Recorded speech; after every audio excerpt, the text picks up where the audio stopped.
Стадион «Олимпийский» поселка Кугейси стал местом проведения чемпионата Чувашии по стрельбе из лука. Большим количеством участников соревнования похвастать не могли. Однако без неожиданностей спор за чемпионские титулы все же не обошелся. Подробности у нашего спортивного корреспондента Вячеслава Ильина. Побороться за 4 комплекта наград летнего чемпионата Чувашии на огневой рубеж вышли чуть более 30 спортсменов. Традиционно соревнования начинаются с квалификационного раунда. И здесь сюрприз лидерам преподнесла воспитанница профильного отделения столичной школы Олимпийского резерва 17-летняя Надежда Сорокина.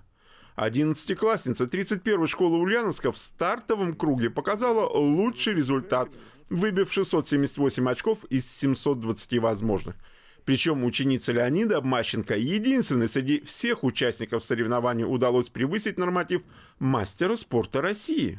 В детстве мне всегда хотелось заниматься каким-то необычным видом спорта. Из всех необычных я выбрала именно стрельбу из лука.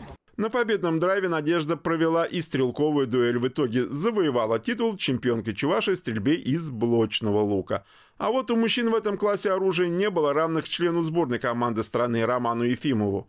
Воспитанник мастера спорта международного класса Максима Ярикова без особых проблем справился со своими соперниками, пополнив наградной актив очередным титулом чемпиона республики. В этом сезоне работаю с очень боевым настроением, так как мне вручили международника, и надо все-таки как-то поддерживать свой статус. Одной ногой я уже практически на мире, и очень надеюсь, что медаль с мира будет висеть рядом с медалью с Европы.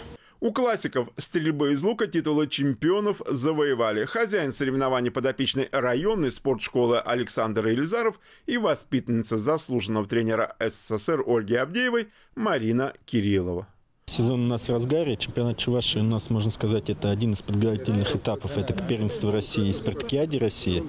Также у нас в конце июля будет проходить здесь, в Чебоксарах, чемпионат Приволжского федерального округа, где достаточно высокий уровень уже стрельбы стал. Приезжает очень много регионов и достаточно издалека. Вячеслав Ильин, Вести, Чувашия.